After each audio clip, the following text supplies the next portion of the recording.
what Nucleation Capital is doing is finding companies with real strong prospects for growth and for building a large amount of new capacity.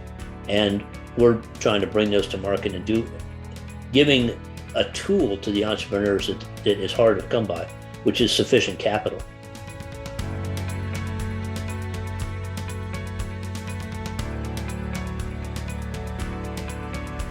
Warm welcome to viewers tuning in to Assay TV. We're providing an insight into Nucleation Capital today. Nucleation Capital is an early stage venture fund focused on the advanced nuclear sector and deep decarbonisation themes. And I'm very pleased to be speaking directly with Nucleation Capital's managing partner, Rod Adams. Rod, good day. Good day. How are you? I'm great, thanks. And thanks for taking time to chat with us about the industry and indeed the fund.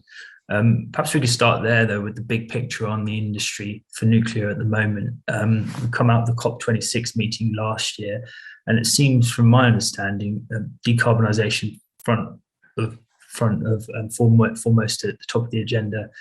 It's a big theme, and nuclear seems to be enjoying more of a positive perception, perhaps not with every group of society, but certainly among governments and industry. Could you comment on that perception versus need for nuclear power generation?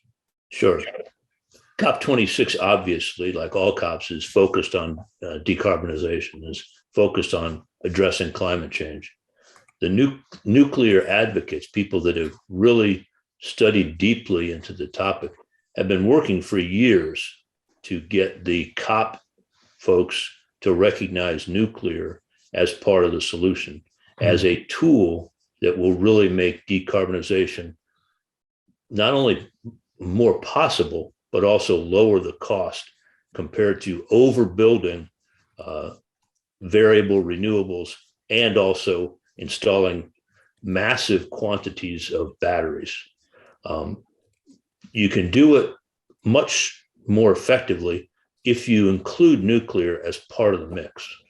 And nuclear advocates and many climate scientists have been addressing the COPs for the last half dozen years or so, trying to say, let us into the table, let us get on the agenda. I think it was maybe COP 22 or so when Dr. James Hansen, Tom Wigley, Ken Caldeira, and I forget the fourth guy in that group, all eminent climate scientists who wrote letters and went to the COP and made presentations and said, hey, we believe that nuclear provides a capability that we really need to have. It provides clean, firm power generation that can help ride through lulls and can recharge batteries at a time when the wind and the sun are not available. It's a Dunkelflauten, which is called, I guess that's the German word for dark doldrums. Batteries can last for a while, but after 4, 5, things start dying off. Hours, of course, they start losing power. And as we've seen in many places around the world, the dark doldrums can last for a long period of time, days to weeks. So nuclear is back on the table. It should always have been on the table, but for a long period of time, there was a large amount of organized opposition to the technology. The organized opposition hasn't really gone away, but more people are recognizing that they were wrong, that the excessive fear that was spread about nuclear energy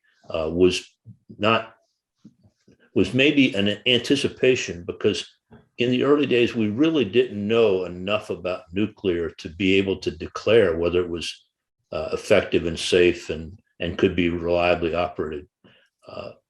But that's 40 years ago.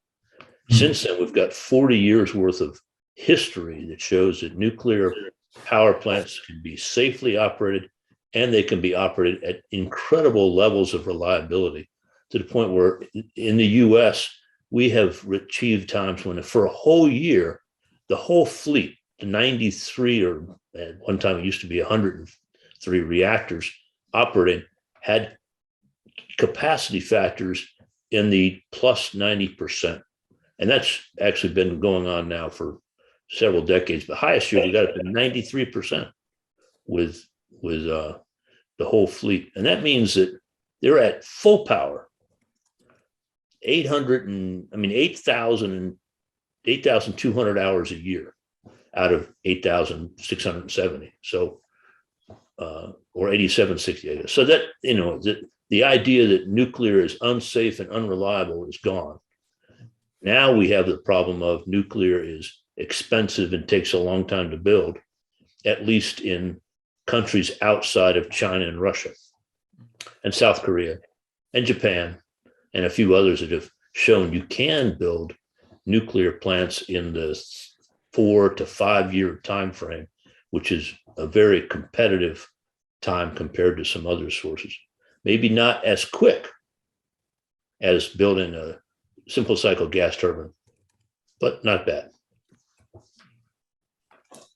Excellent. Yeah, it's a great rundown. Some really important points there around the competitiveness on the cost side, not just necessarily the political sway, depending on your point of view. Okay, well, let's turn in on the US a little bit more there, because you spoke about that. It seems that the US policy-wise is stuttering a little bit in terms of whether it's fully pro-nuclear or where nuclear might sit in the future of the energy transition.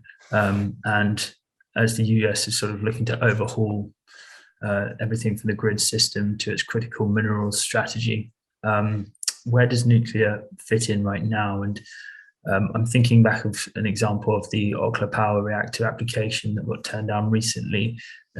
Is it fair to say that nuclear is sort of falling out of favor, or is it a case of fragmentation within the US? I would not agree that nuclear is falling out of favor. I think nuclear is steadily falling into favor in the US. It wasn't that many years ago, perhaps in the early 2000s, 2001, 2004, where it was hard to find a politician of any stripe willing to say the word nuclear.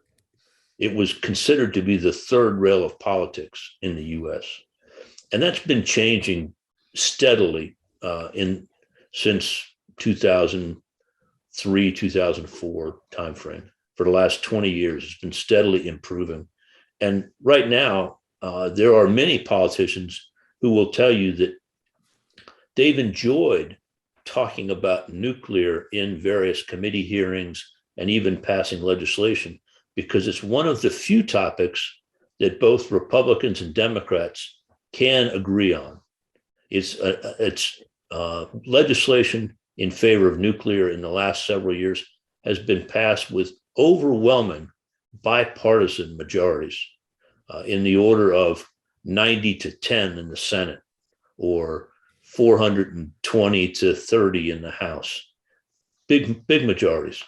And so that's in the background. Yes, the NRC denied Oklo's rather unique and perhaps aggressive application, where they submitted a document that was less than 600 pages long, when the document, the similar document submitted before it, was 12,000 pages long. And so the regulators, were a little tentative about whether or not Oklo had submitted enough information. They reviewed it and they said, well, you didn't bring me exactly the rock I told you to bring me. But of course, they didn't specify exactly what that rock was going to be. So there's going to be some back and forth. Oklo will revise their application and will resubmit, and probably will be able to start exactly where they left off in terms of the review, and then be able to complete the review in maybe another 12 to 24 months from the time they submit. That's a hiccup, not any kind of judgment about the whole advanced nuclear sector. It was, Oklo admits that they are doing something hard, which is to try to help the NRC review applications based on fundamental safety arguments, and not necessarily based on detailed designs and specified criteria that was aimed at, or prescriptive, I should say, prescriptive criteria that was based on building very large light water reactors. And when you have large light water reactors, they have different things that they need to be concerned about than a very small 4 megawatt thermal metal cooled fast reactor, which essentially is the same power level. Actually, it's lower power level than some of our research reactors that are located on college campuses. So, it's a different animal completely. And so that rejection is not necessarily something that will happen. It may happen again. There's going to be people that don't meet what the NRC wants yet. The NRC didn't dismiss the application they dismissed it without prejudice, meaning they're free to resubmit and start again. And I also believe that part of the issue is the NRC has a legislative time frame right now. They have to review an application in a period of 3 years if they accept it. Now, if they look like they're going to have to go back and forth with more requests for information and responses, they may have said, we can't do this and still meet the time frame. So we got to stop now, take a time out on the clock, get things back in order, make sure that we've communicated exactly what kind of rock we want, and then restart again without running out of time, using a sports analogy. Yep, very apt. Very good. So, again, and kind of going a little bit further, the big problem right now the U.S. has in terms of new nuclear is we started a couple of projects back in, the projects actually started around 2005, 2006. The construction actually started in 2012. And one of them failed completely, the VC Summer project. It was 2 AP1000s in the state of South Carolina. There's been a lot of litigation around that project. Some people have gone to jail over the management of the project, and it ended up dying after spending $9 billion and having no electricity produced. That's a big black eye. The other project at Vogtle has been a little bit better, has been better managed. No issues of people doing things illegally, but it has taken a long time. The Vogtle reactors started in 2012, still aren't online. The estimated costs have doubled.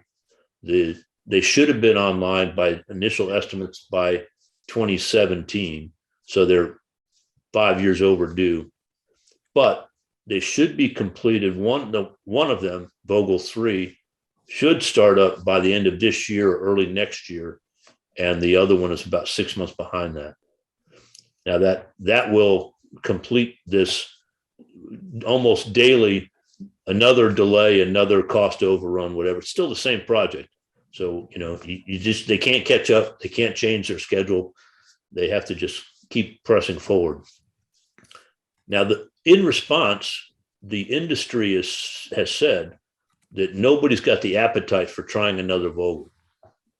So a whole bunch of entrepreneurs and innovators, and even some of the larger companies, have said maybe we can do better if we reduce the size, simplify the designs, and plan on achieving scale economies by building the same thing over and over again, practicing, using learning curves, building out supply chains, and achieving scale the same way that people do in aircraft manufacturing, or in big screen televisions, or in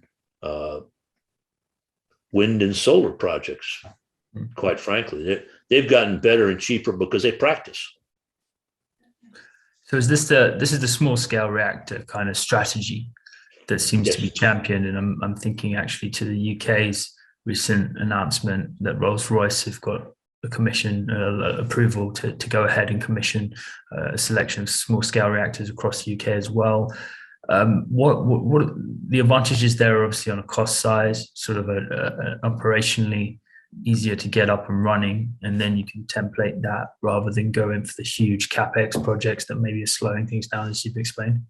Yeah, well, it's huge projects are hard to develop learning from because if you need a certain amount of electricity and you can supply that amount of electricity with just one of a kind, you never have a chance to learn. You can never build the second one and say, well, let's do it better than we did the first one. Let's take advantage of the infrastructure we put in, the machines that we built to make this work, move the crane from one place to another, take the same welder who figured out how to do this intricate weld in a certain space and let them do it again and do it better. All of us should have experience. I mean, even from baking a cake to sewing a dress to whatever thing you can imagine, painting your house, you do better if you do it more than once.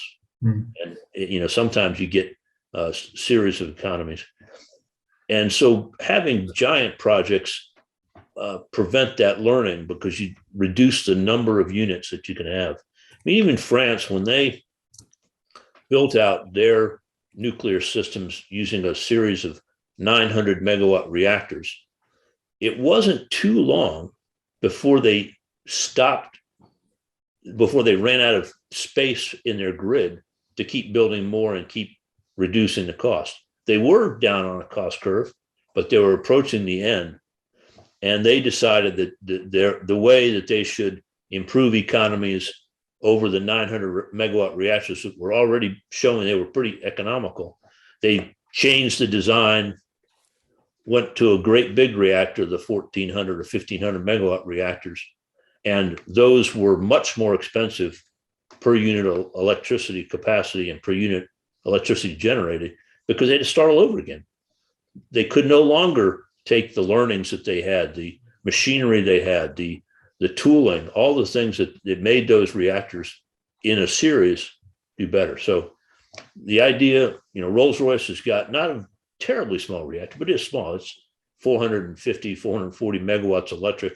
And it got a great idea of covering it so they can do all their construction work without worrying about the weather. And they will, utilize their experience in the aircraft manufacturing and the submarine propulsion reactors.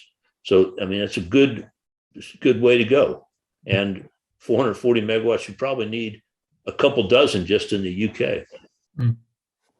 Excellent. Let's switch views to China. Is China racing that much further ahead in terms of the build out of reactors, the ability to deploy public and private capital much quicker, perhaps with far fewer political burdens even? And is that even a bad thing necessarily if we're thinking about decarbonizing the world? Agreed, we're not all politically aligned, but if China's closing down coal reactors in favor of nuclear reactors, surely that's some sort of progress. Oh, it's absolutely a benefit to the world for China to be decarbonizing by building nuclear. And they are getting very good at building nuclear. They haven't built as many reactors each year as some would have liked for them to build. But during the last 15 years or so, the Chinese have gone through a whole lot of kicking the tires in various types of reactors. Right. They built 4 AP1000s using US designs. And those are operating successfully, very successfully, as a matter of fact.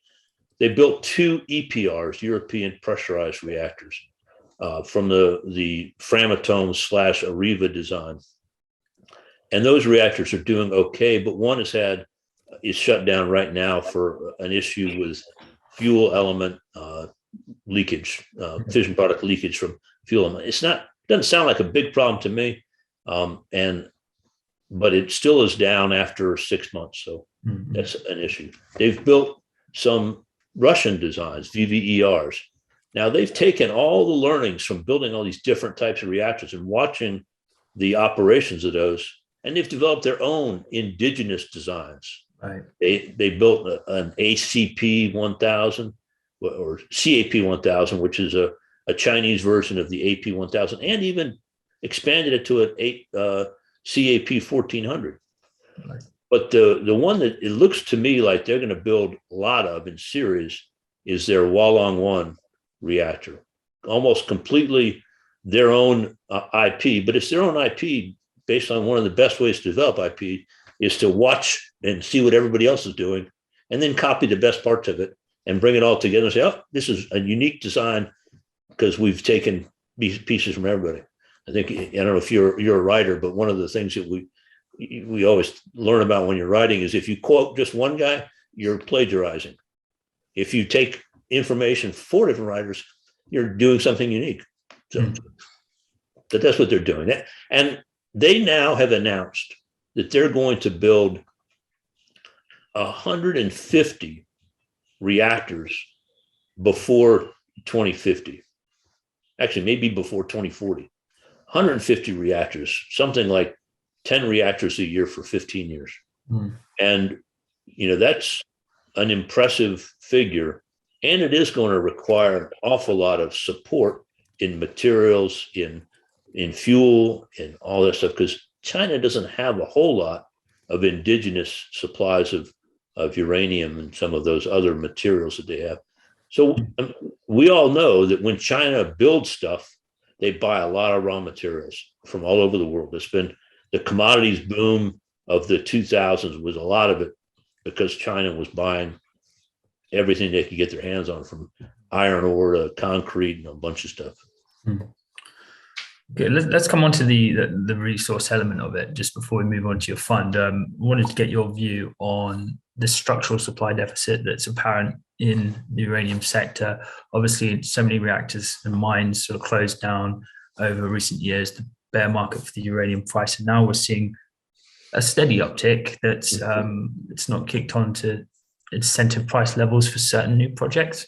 But how do you see that playing out? I won't ask for a prediction on the uranium spot price next year or anything. Won't put you on the spot.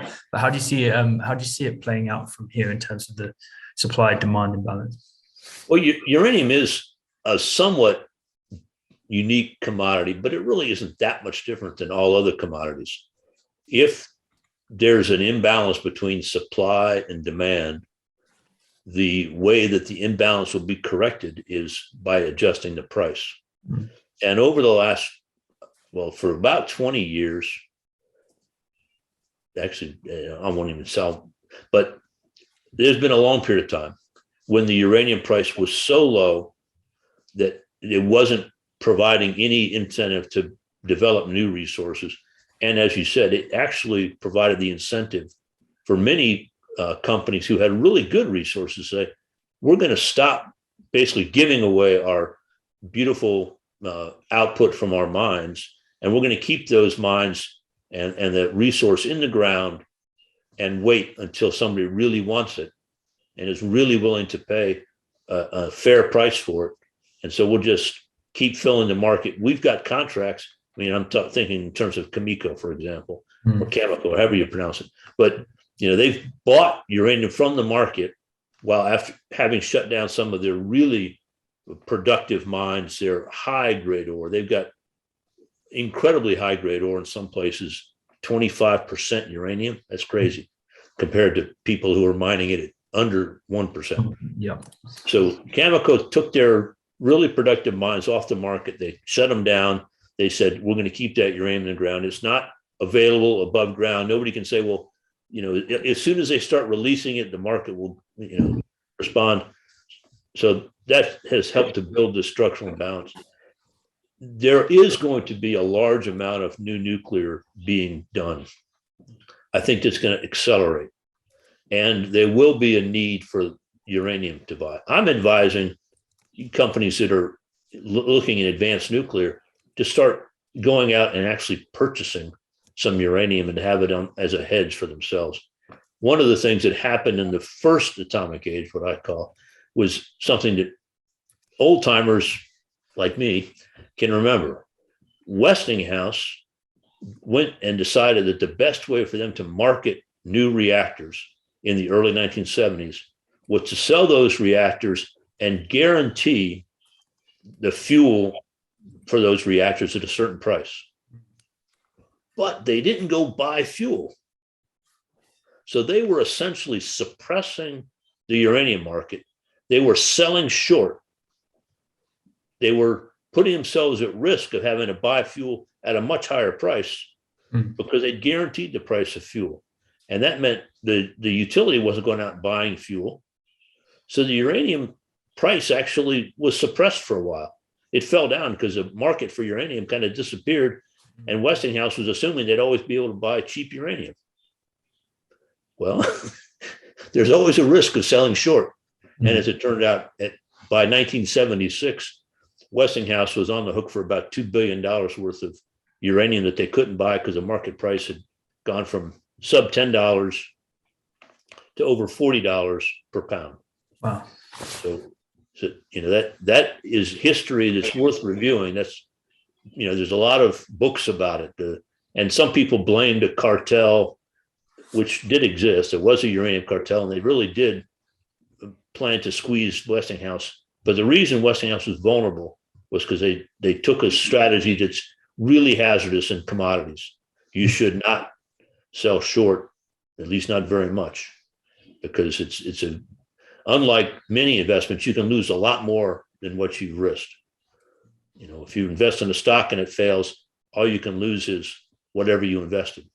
You're not on the hook. You haven't borrowed. You're not leveraged for that. Certainly. Excellent.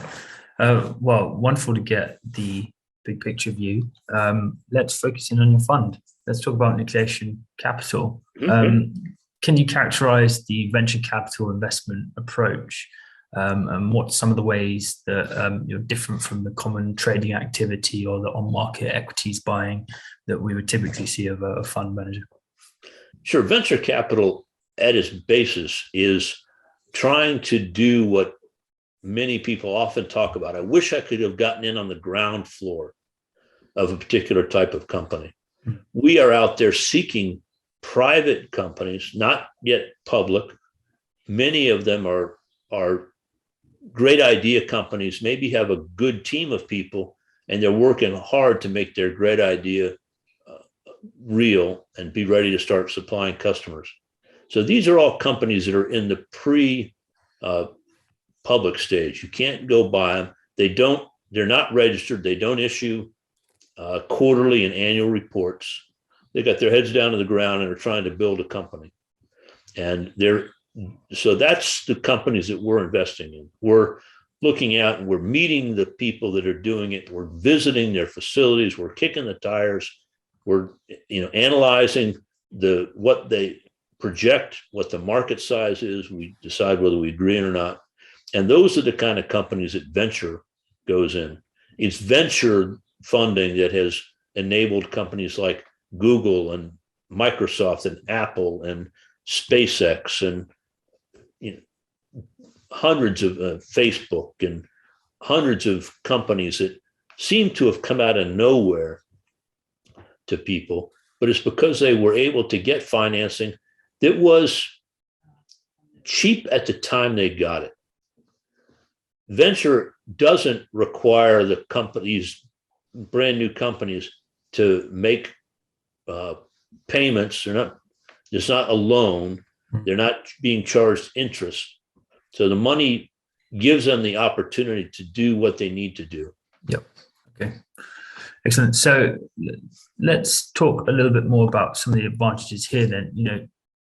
Private companies are traditionally advantageous for the VC model, as you say, to get in early, but equally they're quite illiquid. How are you qualifying the investments? What's your process of making sure that the companies that you're investing in are really going to perform for the fund?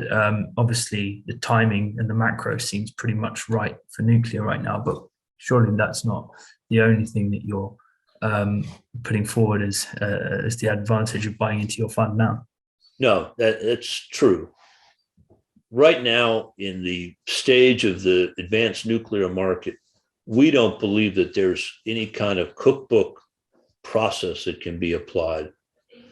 But we do believe that you can make good evaluations of the company through a multi-level process of knowing the technology with a deep understanding. And I've been studying and writing about advanced nuclear energy since 1995. And before that, I was a nuclear officer, and spent a lot of time. I was a chief engineer on a submarine. So I know the technology. I understand how it can be done in different ways. And so the deep understanding of the technology is first level. Then we also have an understanding of what it takes to build a company and move it forward. My partner, Valerie Gardner, is a actually 3-time entrepreneur herself, had a very successful tech company at one point that exited with a sale to Microsoft. She's been an investment manager now for the last 20 years with an investment fund that has grown up to the stage with a 350 million AUM, assets under management. And so she brings a tremendous amount of understanding. We've also got a board of advisors with a deep technical and business knowledge. So we bring our board of advisors in, but we meet with the companies, we meet the leadership, we get them to express and present to us what their plans are. They show us their financials, their business planning, understanding of the team and its background. We'll visit facilities and get an understanding of what they've actually done, deeper than just a PowerPoint presentation. And those are all the ways that those are some of the ways, they're not all the ways. Those are some of the ways that we evaluate companies, do the real hard homework to decide what we're going to put in the portfolio. Going back a little bit to the fund aspect, we will provide our investors with a diversified portfolio of these companies in an exciting field. Now, there's an option. People who think they really like advanced nuclear, they can go out and find 1 or 2 companies and do all the due diligence that we do and try to pick a winner from that. But we're trying to let them bet on the whole field and let us pick the winners of that field and have a good chance of more of them reaching the finish line with steam and momentum to go on to higher levels.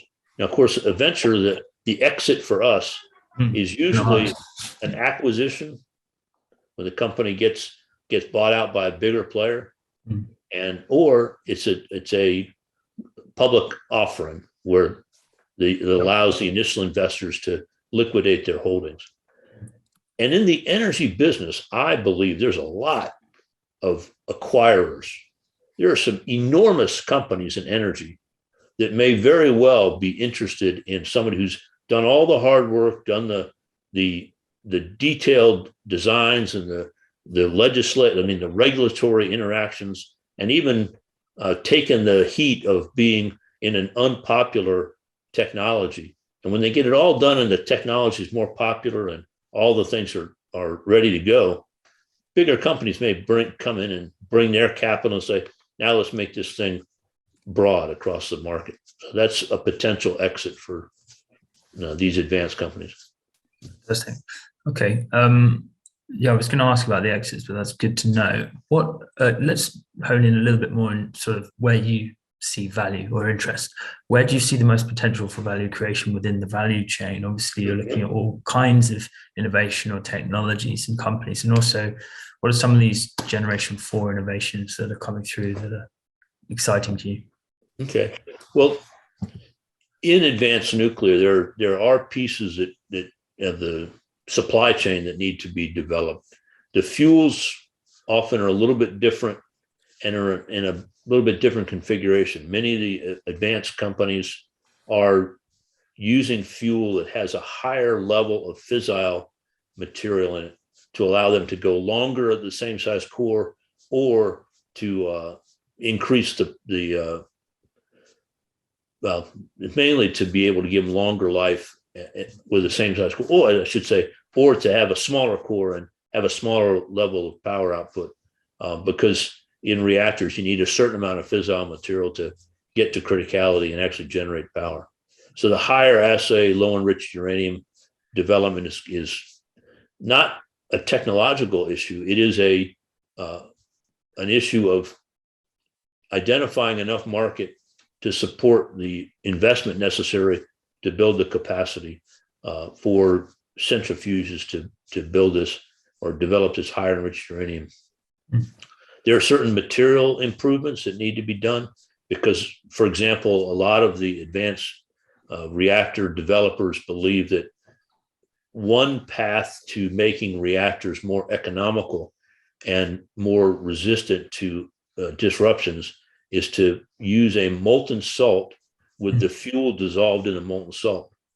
And molten salt reactors have great potential for producing higher temperature steam, for lowering the cost of fuel that goes into them, because they can use lower grades of fuel and even recycle some of the used fuel, those nuclear waste that has caused such a problem. By doing that, they've got real advantage.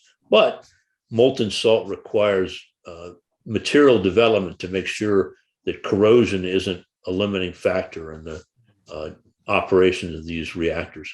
So that's going to be something that needs to be interaction, and somebody's going to have to make sure they've got the capabilities to find the right materials and to produce those materials. There's 4 different main types of new reactors. Some of them are light water reactors with advanced safety features, better focus on how to do things just as safe, but at a lower cost with fewer complexities, maybe fewer barriers to the outside, or fewer layers that sometimes don't even improve safety. They just restrict access. And the complexity is also not a safety advantage. If your response to somebody saying, well, what if this happens, is to build another system to overlay on the existing systems, that's a high cost way to do it. If you can instead start at the very beginning and say, what are all the things that go wrong and how do I build a simple system that protects it, then you've got a better system. The NuScale reactor is one that they've done all the testing to show that no matter what happens in terms of electrical supply or ability to send them new water, whatever, they can safely shut down and make themselves cool without causing any damage. Some of the others are doing the same thing. General Electric has got a lot of experience in reactor development. They've got a 10th generation 300 megawatt reactor they call the BWRX 300. They've got new technologies like vertical borehole drilling and a few other things that make it so they think they can produce these reactors at a very affordable cost if they're produced in series. I had commissioned a study that showed that BWRX 300 could get down to the point where capacity cost would be like $2,200 per kilowatt capacity, which is pretty competitive. Let's see. But the other 3 types, there's high temperature gas cooled reactors, there's liquid metal cooled reactors, and there's those molten salt reactors I talked about. The gas cooled reactors bring the gas temperature up high enough so that when they go through a steam generator and produce steam, the steam conditions that these high temperature gas reactors produce are exactly the same as the steam conditions that can be produced in a coal plant. The steam conditions that are being produced in a coal plant, the operating coal plants in existence today. And so right now, the Chinese have started up one of these high temperature gas cooled reactors. Yes. HTRPM. And it uses 2 reactor modules to feed 1 steam turbine. And they're proving that you can kind of in series have these reactor modules operate in parallel to supply 1 turbine. So it's easy to conceive, instead of 2 reactor modules, you have 4 or 6 or 8 reactor modules feeding 1 big steam turbine. And so you take that idea, pull out the coal furnace of a almost new coal plant in China and put these reactor modules in instead. So that plant that was built as a coal plant becomes a nuclear plant. without rebuilding the rest of the facility, just replacing the heat source. Now, we've got a lot of coal plants in the US that we can do this to. We've got a company called X Energy, which is designing and planning to build units that are almost the same as the Chinese HTRPM, same pebble bed technology, high temperature gas reactors going to high quality steam. And that's a possible way to really make some big improvements on emissions. And, China has maybe a better chance of this because they've been building coal plants, and they have a whole lot of series built brand new coal plants that may be just ready for these high temperature gas reactors. And the world would benefit tremendously if they did that. China, even the leaders in China are affected by air pollution. No matter how wealthy you are, you can't buy your family cleaner air. Yeah, no, they are very well motivated to improve their conditions there. So it's not necessarily going to be a disadvantage, because supplying coal to those coal plants in China is actually a disruption to their transportation system. Sometimes the coal requirements make it so that rail system has no other capacity to move anything else, or at least not much. So they're liquid metal cooled. That we talked a little bit about Oklo. Oklo's got a liquid metal cooled reactor. There's one that's, people have repeatedly said, well, designed by or funded by Bill Gates. Well, that's because he's known and everything. He's not the only funder in nuclear, but his Natrium facility, it's actually if you trace back, the partner in that facility is a company owned by Warren Buffett. So you've got two of the richest guys in the US building this one facility in Wyoming, Kemmerer, Wyoming. Yep. The X Energy facility, the first one, is supposed to be built in Washington. And those are both funded by the Advanced Reactor Demonstration Project by, again, our DOE. This is one more thing that shows that the government is at least making not only verbal, but they're making good, strong steps. The Advanced Reactor Development Program is a $4 billion program that not only has those two big headline demonstration reactors that will be getting between them about 3.2 billion, but there's 800 million being spread out over another 8 investigations and demonstrations, some of which are very small reactors to prove concepts and those kinds of things. Oh, there is one company that has a really unique way to combine high temperature pebbles, like the gas cooled reactors, and they've got molten salt flowing through the high temperature pebbles, and then using molten salt to transfer heat to the steam generator. So that's called Kairos. The company's Kairos. Right? Company's Kairos, yeah. Interesting. Yeah. Excellent. Do you look at reprocessing waste and sort of really downstream of the supply chain? Yes. Matter of fact, just yesterday we had a discussion with a company on the back end. But waste is an important issue for a company like us that wants to enable advanced nuclear to succeed. Yep. Right now, the waste issue is probably the most frequently raised objection to nuclear, other than within the business community. Cost and schedule is a problem, but the waste issue, with people saying, well, what are you going to do with the waste, has been something that's been thrown down as, if you're a bridge player, the trump card that says, we can beat you. We just, got all these great arguments, but you can't do anything with your waste. But my belief is, from the very beginning, the waste should have been sold as the advantage of nuclear, because it's a very tiny amount of material needed to produce fission, which produces a very tiny amount of material that needs to be handled. It's very compact, highly concentrated, makes it so that right now the nuclear industry, at least in the US and I think most of the world, can point to almost every single gram of material they've ever produced in terms of fuel waste and say, that's where it is. We still got it contained. It's not in the environment.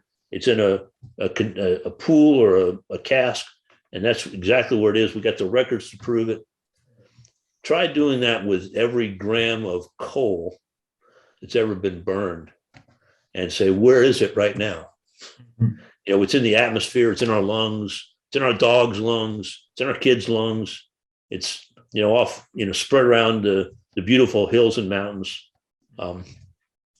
in the waters around the world. It's all over, it's dispersed. Yep. It's in the environment. Nuclear waste isn't in the environment. Now there are reprocessing ways. The company Oklo, their plan is to use recycled fuel in their very first machine, and then to continue using recycled fuel as they go on.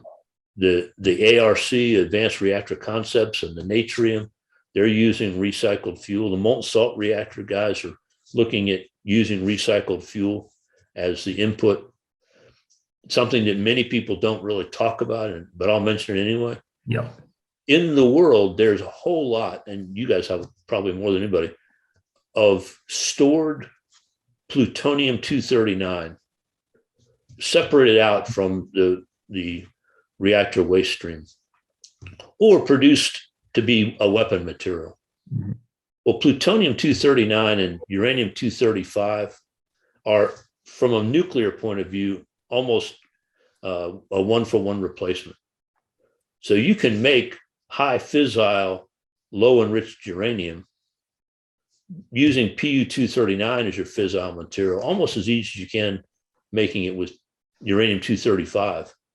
So, that could be an option for producing this more concentrated, more refined, more fissile material for new reactors. But it's not one that's being talked about very often. How should sophisticated investors who are active in renewables or metals, mining, energy, uranium miners, for instance, how should they see the Nucleation Fund as part of their portfolio? Is it a natural correlation here with some of the things they're already interested in? We think so. First of all, if your interest is in metals and mining and commodities like uranium, like some of the other metals involved in producing materials, stainless steels, all kinds of things that are important. So all the components of stainless steel that make it as resistant to corrosion as it is.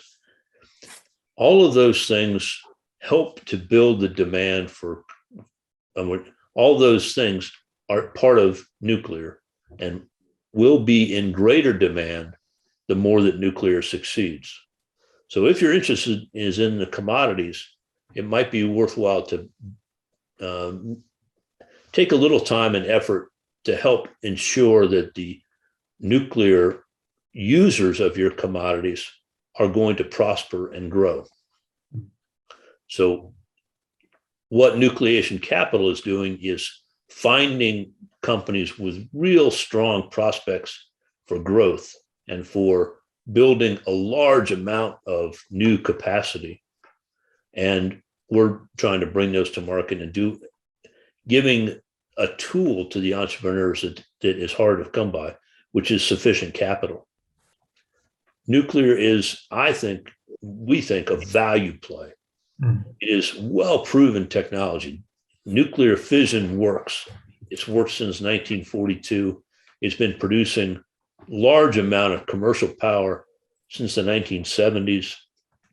Sort of started producing commercial power in the 50s and 60s, but 1970 was when you first started to see nuclear appear in the amount of, as a portion of, say, the U.S. electricity market.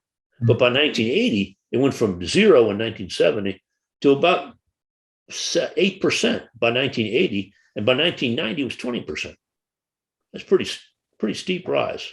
And nuclear can do that again with even greater distribution around the world. It won't be limited to the 30 countries that are now nuclear. Some of these smaller reactors that are being developed, part of the motivation is all those learning things that I talked about, but other part is to increase the size of the potential market.